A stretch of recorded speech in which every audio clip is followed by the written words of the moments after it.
అలాగే కోసిగిలో railway station ఉంది, కానీ కొన్ని ప్రత్యేకమైన రైళ్లు ఆగటం లేదు.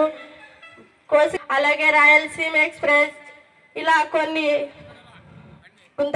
గుల్బర్గ మీద వెళ్తున్న రైలు ఇంకా చాలా ఇక్కడ ఆగటం లేదు. కోసిగి ప్రజలకు అలాగే పంచాయతీ కార్యాలయం నుంచి ప్రధాన రోడ్డు వరకు డ్రైనేజీలు ఏర్పాటు చేసి మా గ్రామాన్ని అభివృద్ధి పరచాలని నేను కోరుకుంటున్నాను. అలాగే కోసిగి నుంచి టు కోసిగి ఉరుకుందు ఇక్కడ వెళ్తున్న ప్రధాన రోడ్లు కూడా చాలా గుంతలమయమయ్యాయి. వాటిని కూడా మరమ్మతులు చేయాలని నేను ముఖ్య అతిథులకు తెలియజేయడం జరుగుతుంది. మా కోసి గ్రామాన్ని అభివృద్ధి బాటలో నడిపించాలని నేను కోరుకుంటూ ఈ కార్యక్రమాన్ని ఇంతటితో ముగించుకుంటున్నాను. ఎందుకు చెప్పారు పులికర్మ ప్రాజెక్టు అయితేనేమి, ఆర్టీఎస్ అయితేనేమి, ఈ గురువాయూర్ విషయంలో కూడా కంకణబద్రమై దీన్ని సార్ దృష్టి తీసుకుపోయి నిమ్మల రామానాయుడు గారికి, ఎందుకంటే నేను ఇరిగేషన్ లో one of the member. Chandrababu గారు ముఖ్యమంత్రి వర్యులు నాకు ఇరిగేషన్ శాఖ ఇచ్చారు. స్టేట్ నుంచి అయితేనేమి సెంట్రల్ లో మాకు అలాట్మెంట్ చేశారు.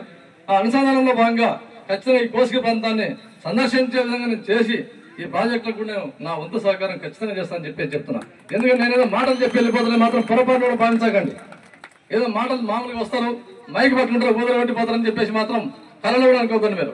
నేను ఎందుకంటే ఖచ్చితంగా చేసే చూపిస్తాను. నేను ఒక ఆశయంతో వచ్చా. నేను మన జిల్లాని ఖచ్చితంగా మనం ముద్ర వేసుకోవాల్సిందే. ఎందుకంటే అభివృద్ధి చేసుకోవాల్సినటువంటి సమయం ఆసింది. ఈ 100 రోజుల్లో ఏదైతే సారు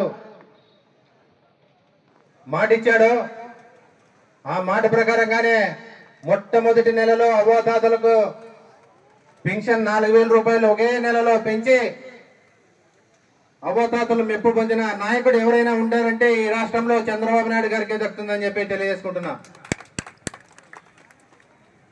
అదేవిధంగా ఏదైతే మాట ఇచ్చాడో డిఎస్సి టీచర్ పోస్టులు రాష్ట్రంలో చాలా ఇబ్బంది పడుతున్నారు. యువత చదువుకోవడానికి చాలా ఇబ్బంది ఉందని చెప్పి తెలుసుకొని మొట్టమొదటి సంతకం కూడా చేసి 16,000 చిల్లర పోస్టులు కూడా వదిలి తొందరలో వాళ్ళకి ఉద్యోగాలు కూడా రాబోతున్నాయని చెప్పి యువతకు తెలియజేసుకుంటున్నాం.